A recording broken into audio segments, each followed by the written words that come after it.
ஆண்டவரே பேரன்பை நினைந்து உருகினோம். உமது கோவிலில் ஆண்டவரே பேரன்பை நினைந்து உருகினோம். ஆண்டவர் மாண்பு மிக்கவர் நம் கடவுளின் நகரில் அவரது திருமலையில் மிகுந்த புகழுக்கு உரியவர். தொலைவடக்கில் திகழும் சீயோன் மலை அனைத்து உலகிற்கும் மகிழ்ச்சியாய் இலங்குகின்றது. மாவேந்தரின் நகரும் அதுவே.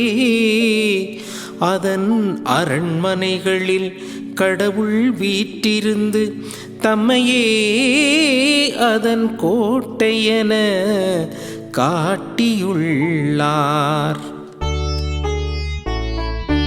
உமது கோவிலில் ஆண்டவரே பேரன்பை நினைந்து உருகினோம். உமது கோவிலில் ஆண்டவரே பேரன்பை நினைந்து உருகினோம். இயேசுவின் அன்புக்குரிய சகோதர சகோதரிகளை, ஆண்டவர் இயேசு கிறிஸ்துவின் பெயராலே வாழ்த்துக்களையும் வணக்கத்தையும் தெரிவித்துக் கொள்கிறேன். இன்றைய திருப்பாடலாக, பதிலுரை பாடலாக நமக்கு கொடுக்கப்பட்டிருப்பது திருப்பாடல்கள் 48. இந்த திருப்பாடலுடைய கருத்துக்கள் என்ன என்று பார்க்கிற பொழுது, இந்த திருப்பாடல் கடவுள் வீற்றிருக்கிற நகராகிய சியோன் மலை, அந்த எருசலேம், அதே போல கடவுள் வீற்றிருக்கின்ற அந்த இடத்தினுடைய பெருமை, கடவுள் வாழுகின்ற அந்த இடத்திலே கடவுள் கொடுக்கும் பாதுகாப்பு, கடவுளுடைய இரக்கம், இதை பற்றி தான் இன்றைய பதிலுரை பாடலில் நாம் வாசிக்க கேட்டிருக்கின்றோம். கடவுளுடைய நகரை பற்றி இது முதலாவதாக எடுத்துச் சொல்கின்றது.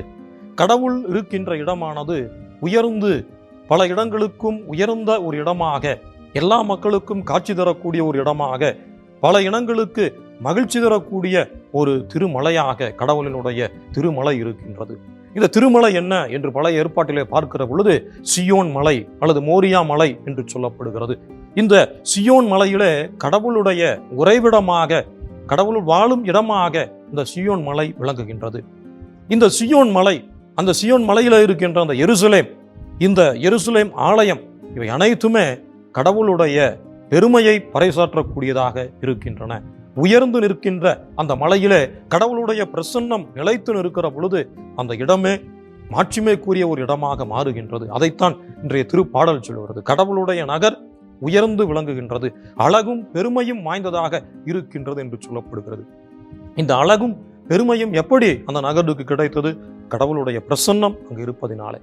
இன்று இந்த திருப்பாடலை நம்முடைய வாழ்க்கையில ஒப்பிட்டு பார்க்கிற பொழுது, கடவுள் வாழுகின்ற இடம் அது நம்முடைய உள்ளமாக இருக்கலாம், நம்முடைய குடும்பமாக இருக்கலாம், நம்முடைய பங்காக இருக்கலாம், நாம் வசிக்கின்ற இடமாக இருக்கலாம், அல்லது பணி செய்கின்ற இடமாக இருக்கலாம். எல்லா இடத்திலுமே கடவுளுடைய பிரசன்னம் எங்கு விளங்குகின்றதோ அங்கு மேன்மையும் மகிழ்ச்சியும் சிறப்பும் இருக்கும். அங்கு திருப்பாடலிலே சொல்லப்பட்டது அழகும் பெருமையும் நிறைந்த ஒரு இடம் என்று சொல்லப்பட்டிருக்கிறது. இன்று கடவுள் எங்கெல்லாம் வாழுகிறாரோ அங்கெல்லாம் அழகும் பெருமையும் என்ன என்று பார்க்கிற பொழுது அங்கு ஒரு சீரமைப்பும், மக்கள் மத்தியிலே ஒரு ஒழுக்கமான ஒரு வாழ்க்கை முறையும், இன்னும் அதிகமாக சொல்லப்படுகிற கடவுளுக்கு ஏற்ற ஒரு வாழ்க்கை முறையும் அந்த இடத்துல இருக்கும். அதுதான் அந்த இடத்தினுடைய பெருமை. எனவே நம்முடைய வாழ்க்கையில கடவுள் பிரசன்னம் இருக்கிற பொழுது, நம்முடைய குடும்பத்துல, நம்முடைய தனிப்பட்ட வாழ்க்கையில கடவுள் வாழுகின்ற பொழுது, நம்முடைய உள்ளமே, நம்முடைய குடும்பமே, நம்முடைய பங்கே கடவுள் தங்கி வாழுகிற ஒரு இடமாக மாறுகிற பொழுது இந்த இடத்துல கடவுளுடைய நிறைவான ஒரு ஆசீர்வாதம் நமக்கு கிடைக்கும். எனவே இந்த திருப்பாடல் இது நமக்கு ஒரு அழைப்பாக இருக்கிறது. கடவுளை நம்மோடு தங்க செய்வதற்கு ஒரு அழைப்பாக இருக்கிறது. இரண்டாவது, கடவுள் அந்த நகரை பாதுகாக்கிறார் என்று சொல்லப்படுகிறது. கடவுள் நம்மளே இருக்கிற பொழுது, கடவுள் பிரசன்னம் நம்மளே இருக்கிற பொழுது தீமைகளிலிருந்து நாம் பாதுகாக்கப்படுகிறோம். குறிப்பாக இந்த உலகத்தினுடைய தீமைகள், தீமையினுடைய சோதனைகள், பல்வேறு விதமான சவால்கள், எதிர்ப்புகள், இவை அனைத்திலிருந்தும் கடவுள் நம்மை பாதுகாக்கின்றார். அந்த நகருக்கு கடவுளே பாதுகாப்பு அரண், அவரே கோட்டை என்று சொல்லப்பட்டிருக்கிறது.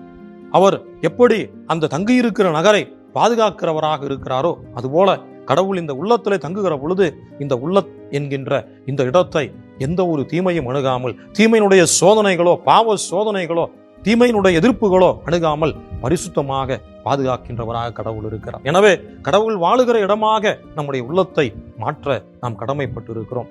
தொடர்ந்து நாம் பார்க்கின்ற பொழுது இன்னும் அதிகமாக நாம் கடவுளுடைய பிரசன்னத்திலே அவருக்கு ஏற்ற மக்களாக வாழ அழைக்கப்பட்டிருக்கிறோம்.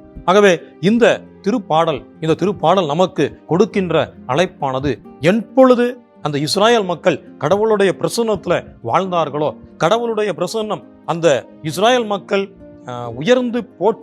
உயரே போற்றிய அந்த சியோன் மலையில நிறைவாக தங்கிய பொழுது அது மிக பெருமையான ஒரு இடமாக, அழகு வாய்ந்த ஒரு இடமாக, சீரும் சிறப்பு வாய்ந்த ஒரு இடமாக அந்த சியோன் மலை இருந்ததோ அதுபோல நம்முடைய வாழ்க்கையும் சீரும் சிறப்புமாக இருக்க வேண்டும் என்றால், மற்ற மக்களுக்கு முன்பாக எடுத்துக்காட்டான ஒரு வாழ்க்கையாக இருக்க வேண்டும் என்றால், உயர்ந்து நிற்க வேண்டும் என்றால், எல்லோரும் பார்க்கக்கூடிய அளவுக்கு பெருமையும் சிறப்பும் வாய்ந்த ஒரு வாழ்க்கையாக நம்முடைய வாழ்க்கை இருக்க வேண்டும் என்றால், கடவுள் நம்முடைய உள்ளத்துல, நம்முடைய இல்லத்துல, நம்முடைய வாழ்க்கையில குடியிருக்க வேண்டும். அவருடைய பிரசன்னம் இருக்கின்ற எந்த ஒரு இடமும், எந்த ஒரு உள்ளமும், எந்த ஒரு மனிதருடைய வாழ்க்கையும் சீரும் சிறப்புமான ஒரு வாழ்க்கையாக, தீமைகளிலிருந்து பாதுகாக்கப்பட்ட ஒரு வாழ்க்கையாக இருக்கும். எனவே கடவுள் பிரசன்னத்தை ஒவ்வொரு நாளும் நம்முடைய வாழ்க்கையிலே தேடுவோம். செபிப்போமாக.